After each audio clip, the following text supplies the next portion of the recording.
The most dangerous kind of knowledge has always been the kind that makes powerful people unnecessary. You've been told witches were burned for consorting with evil. Nobody told you many of the women history called witches were the healers everyone trusted before fear changed their names. Before they became legends, they were necessities. When a child burned with fever, people didn't pray first.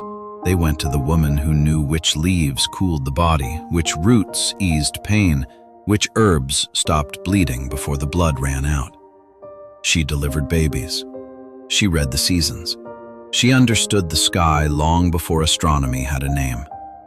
Generation after generation, knowledge passed quietly from grandmother to mother, mother to daughter. Not in books, in memory. In hands stained by crushed herbs and years of experience. In villages where few could read, these women carried libraries no fire could destroy. They didn't claim miracles, only observation, only patience, only knowledge earned over lifetimes. And knowledge has always been powerful, especially when it belongs to someone who was never supposed to have it. And for the first time in history, powerful men started to notice.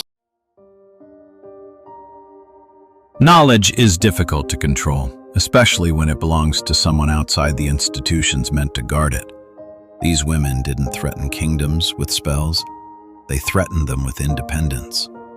When a village healer cured a fever without a priest, people asked fewer questions at the altar. When an experienced midwife delivered children safely without a university-trained physician, communities placed their trust somewhere else. When wisdom was passed from woman to woman instead of through official schools, knowledge escaped the people who claimed authority over it. That didn't make every healer a target, nor did it explain every accusation. Fear, superstition, local rivalries all played their part. But across Europe, something changed. The accusations became familiar. The investigations became organized. The manuals grew more detailed. The same suspicions echoed from one region to another, carried through courts, sermons, and official records. The woman with unusual knowledge. The woman who lived differently. The woman people depended on more than they were expected to. She became easier to fear than to understand. History remembers the accusations. It remembers the trials. It remembers the fires.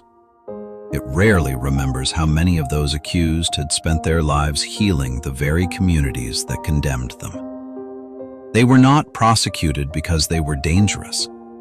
They were prosecuted because they were useful, and the wrong people were getting the credit. If you're enjoying this story so far, leave a like and subscribe. It really helps us reach more people. Knowledge has always crossed a dangerous line. The moment it exists outside the people who claim authority over it, it becomes suspect. We see the pattern again and again. In ancient Mesopotamia, laws distinguished between accepted healing and forbidden magical practices. In Greece, women who possessed medical knowledge often found themselves pushed to the edges of a profession that became increasingly controlled by men. The story of Agnodyce, whether entirely historical or partly legendary, survived for a reason. It reflected a society wrestling with who was allowed to heal. Rome viewed unofficial diviners and healers with equal suspicion. Not every wise woman was persecuted. Not every healer became an outcast, but across centuries, one pattern refuses to disappear.